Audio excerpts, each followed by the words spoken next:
Back to the Jake Asman Show. Time now for some quick hits. We gotta move quickly. There's no time. Move fast there, come on! And here we go on a Monday installment of America and the world's favorite sports talk radio segment. It is time for quick hits right here on the Jake Asman Show. And we get quick hits underway by talking about my beloved New York Islanders. In game one of the conference finals, or it's not really the conference finals. I'll continue to make that mistake. It's the semifinals because of the whole division realignment, yada, yada, yada. You get it. Final four, Islanders Lightning, second year in a row. And game one went to the Island. The game-winning goal off the stick of one Ryan Pulock. Here they got it back in the Tampa, and Pulock straight on shoots. He scores! Ryan pulls the trigger from center point, blasted by Vasilevsky, and it's 2-0 Islanders! Chris King on Islanders radio with the call, and you're in luck, Isles fans. Chris King will be joining us at 10:40 Eastern time later this hour. We will talk more Islanders with him. The goal there by Pulock, just tremendous. The game, though, really got started when Mat Barzal scored on a breakaway from a beautiful feed by Josh Bailey. Semyon Varlamov made 30 saves on the road to set the tone. And, man, did the Islanders play a nearly flawless game. I mean, they almost played the perfect hockey game. The only time the Lightning scored was under a minute to go. They scored on a 6-on-4 power play. Other than that, the Islanders were flawless. They played their game. They had better energy. They prevented the Lightning from scoring on any turnovers or fast breaks. They did such a good job. Now, you know Tampa's going to come out and play much better in game two. But the Islanders did already what they had to do. They had to win a game on the road, so they go back to Nassau Coliseum in game three, tied at the minimum at a game apiece. So they did their job. Now you get greedy. Now you really put the foot on the gas pedal and try and take game two. You know Tampa's going to respond, but I'll tell you what, Varlamov outplayed Vasilevsky in that game one, and that was shocking to see. And this Islanders team right now is gelling. They won 4 straight playoff games. They seem to have a knack for making the big play at the right time. They're built for the playoffs. We've seen that now over the last couple of years. And I think the Islanders winning game one sets the tone that this series is going to be different than what happened last year. If you recall, game one of the conference finals a year ago, the Islanders had to go 7 with the Flyers. Then in the Toronto bubble, they had to travel to the Edmonton bubble on their one off day. Then they played game one and got their doors blown off against a rested Lightning team. They lost 8-2. This is what Barry Trotz had in mind with both teams in the same spot, same amount of rest, with the opportunity to go at it in game one. And the Isles took game one. Now you get greedy for game two. But the player I want to point out here is Mat Barzal, because he got off to a slow start in these playoffs. But now he has scored in 4 of the last 5 games. He's been the Islanders' best offensive player. He's been incredible. We know he's a star that has superstar potential. Now we're starting to see this guy leap from star to superstar right before our eyes. He does things on the ice that no one on the Islanders can do. And they will not get past the Lightning unless he's a big reason as to why. And he's off to a tremendous start in this series. That breakaway goal he scored was incredible. But besides the breakaway goal, he had a couple of other really good chances. I think if you're an Islander fan, you got to be really happy with what you've seen from Barzy. And you hope it continues, because obviously the Lightning have more offensive skill. But what the Islanders do is that they make you grind, man. They make you play the perfect game. You know, they don't take dumb penalties, right? They have really good defensemen. They get excellent goaltending on a nightly basis from Semyon Varlamov. And, of course, Sorokin was great against Pittsburgh in the first round. This is not the same old Islanders team that the Lightning saw last year. So game one to the Island. And Ron, now we get greedy in game two. We try and go up 2-0 back to Nassau. Well, I was going to ask you, is this a rivalry in the making? It could be. Because now you got 2 years in a row, these two teams facing off for a chance at ultimate glory. And you know what's also interesting as well? It's not getting talked about enough about. The Lightning are trying to do something that is really, really hard. First off, winning back-to-back in the Stanley Cup playoffs is so hard to do. The last thing to do was Pittsburgh. And you look at Tampa Bay, not only are they trying to go back-to-back, they're trying to go back-to-back within 9 months of the last championship because of the extended bubble last year. And it's not even last year. I mean, the Islanders and Lightning wrapped up their season the Islanders season in September. The Lightning won the Cup in October. It's a quick turnaround to try and do it again. So basically what you're saying is that the Lightning are better than the Lakers and Heat. They might be. Because, I mean, it's similar turnaround. Yeah. And they couldn't do it. Yeah, it's not easy. Pansies. It is not easy. But game 1 to the Island, I think we feel good this morning if you're a fan of the Islanders. And once again, if you're just tuning in, the voice of the Islanders, the man whose calls we always play, and he somehow maintains a voice, Chris King, will be joining us at 40 past the hour. That's got to be question 1. How much tea and honey does he have every night? Yeah, and Chris, how do you do your job? We'll get into that and much more with Chris coming up at 40 past the hour. Let's talk some NBA, shall we? Suns 125, Nuggets 118. However, the turning point of this game was in the third quarter when Nikola Jokic was ejected after he had a frustration swipe at Cameron Payne. And this was afterwards the head coach of the Nuggets, Mike Malone, on whether or not he thought the flagrant 2 call on Jokic was worthy of an ejection. I still haven't processed it, to be honest with you. Game 4, an elimination game at home. Before they had determined their decision on the flagrant 2, I had watched a replay myself on one of the coach's computers behind the bench. And I just assumed, and we all know you should never assume, but I assumed it would be a flagrant 1 at the worst. From my vantage point and watching the replay, I did not think it was a non-basketball play with malicious intent. I think it was a frustration foul. I feel Nikola probably felt the last couple of plays when he had the ball, he had not received a foul call. And, he went over there to take a foul, which he's done plenty of times before. A lot of players do that. And I just didn't feel like it warranted a flagrant 2 ejection because he's making a play on the ball.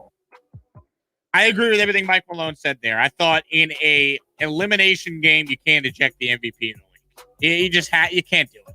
You can't do it. It was not a good foul. You call it a flagrant 1, but a flagrant 2, Ron, that to me is way too far. Would you eject him if this was a regular season game? Maybe. So why the difference? I mean, I know why the difference, but in a ref's eyes, just playing devil advocate here, why the difference then? Shouldn't he ref a game like a regular season game, just like it's a playoff game? I don't know. Vice versa? Yeah, that's fair. I just don't know if I would have ejected him in a regular season game. Yeah, I mean, personally, for me, you can't eject him. But that's the only thing where I'm going to stand with the refs here is like, I mean, would he have done that in a regular season game? Would he have ejected him in the regular season game? Possibly. Yeah. I memean, look, ultimately, they were not coming back in this series anyway, so they maybe did us a favor by just getting rid of Denver altogether. But it leaves a bad taste in my mouth when you see the MVP of the league get ejected for what I thought was just a frustration foul. And it definitely was. He was frustrated. I mean, nothing was going right for the Nuggets last night. It's one of those things. It was one of those nights where they know they have to win. They know that they need to be competitive, and they just didn't look it. And then you see that ageless wonder on the other side just doing anything he wanted to do last night. It's gotta sting a little bit. And it's just brutal. It's just brutal. There's no doubt. And ultimately, the Suns are moving on, and Denver didn't have a chance. But MVP of the league is getting knocked out of the game because of a flagrant. Come on. I didn't like that one bit. Wouldn't have mattered, but it was a big storyline of the game last night. Tonight's games: Sixers at the Hawks, 7:30 Eastern on TNT. Jazz at the Clippers, 10 p.m. Eastern on TNT. Must win for the Hawks. Let's be real. If they lose this game and go down 3-1 going back to Philly, that series is over. And look, Jazz Clippers, I mean, let's see if the Clippers show up again tonight. They were dominant in that game 3. They came out with better energy. Looked like Donovan Mitchell is still a little hobbled by that ankle injury.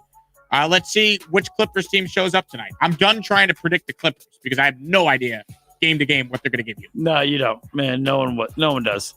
Clippers don't even know what they're going to give you. Even when they're in the locker room, once they set foot on the court, they still don't even know what they're going to give you. Yeah, it's a crapshoot every single time. You just don't know. But I will say this: that if the Clips do win, which I think they have a good chance of doing, this series might go the full distance, and that only benefits the Suns. The Suns are absolutely rooting for the Clippers tonight. I mean, Suns are feet up on the couch. They'll probably have like a little shoot around, not tomorrow, but the next day. Or not today. They're not going to have a shoot around today, but they might have one tomorrow. And they're probably praying like, yeah, let this thing go 7. Yeah, I mean, look, a win tonight by the Clippers guarantees it goes at least 6. So that's what you're rooting for if you're the Suns. You're rooting for a long series as you rest up and get set for the winter. No doubt about that. To baseball now. The Yankees stink. I'm not spending a lot of time on the Yankees right now. They're awful. They've lost 7 of their last 9. They've lost 11 of their last 15. And they don't hit. They can't pitch all of a sudden. So you're out. They're awful. They lost 7-0 to the Phillies yesterday. I mean, I went out drinking Saturday night. By the time I woke up around 12:30 Central Time, they're already down 4-0. I'm like, I'm not watching this. I'm not putting the game on. Are you upset with the Philly fanatic? No, I respect for disrespecting Frank Sinatra. No, he deserves it. Frank does no. Don't say Frank deserves it. You're gonna have some people coming after you now. I can't watch the Yankees right now. They're awful.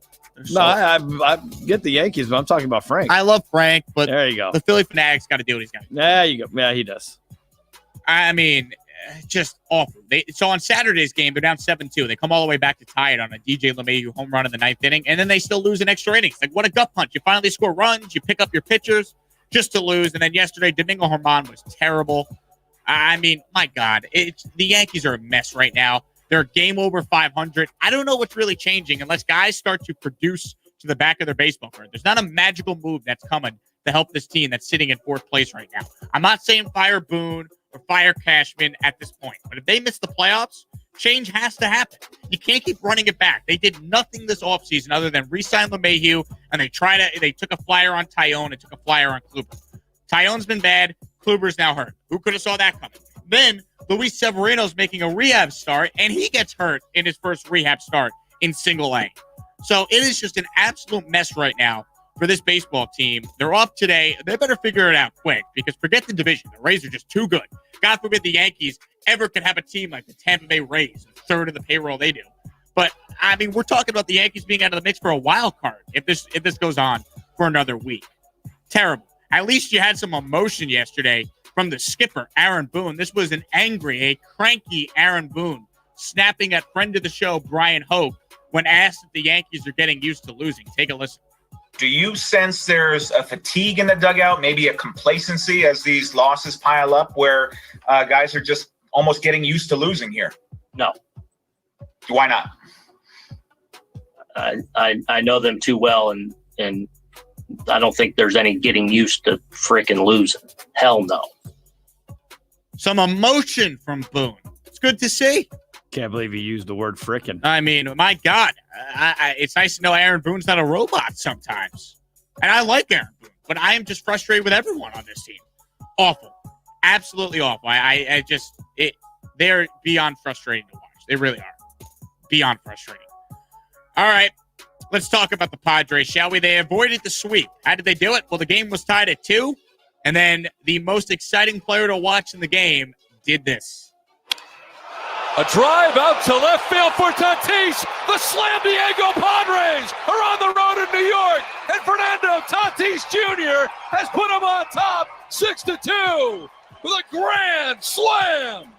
Man, he's good, and the Padres needed it. The Mets had won the first 2 games of this series. Padres avoid the sweep. Tatis' home run there puts them up 4 runs. Mets bullpen blows the game, of course, and the Padres win 7-3. That guy has a lot of swag, as you can imagine. Yeah. It's pretty good. Not a fan. Pretty. I'm a big fan of Tatis Jr., not a fan of the Padres winning here. Yeah, well, that's understandable. Now, I will say this, though. On the Mets' behalf, they need to do something, and they need to fix it right with Jacob deGrom. Apparently, the diagnosis for DeGrom is okay. That he's doing fine. I'm saying when he does take the mound. Because Jacob deGrom, at this point this season, has driven in more runs than he has allowed. He has. I said on my Saturday show he should win the MVP. He should. Best player in the game right now is Jacob deGrom. Yeah. He's amazing. His ERA is 0.52, I think. 0.56. Oh, my God. 0.56. 0. That's his big fat 0 point. And like I said, I mean, he's driven in 5 runs this season. He's only allowed 4. I mean, he's a former shortstop. He can hit. That's what's amazing about DeGrom. The guy was a converted shortstop. Yeah, now if he gets up to Shohei Ohtani numbers, you're talking about the greatest ball player who ever lived. Yeah, crazy. That wraps up for Quick Hits here on a Monday. Coming up next, we get into the Le'Veon Bell situation. This guy cannot get out of his own way. We talk about his comments about Andy Reid next here on the Jake Asman Show.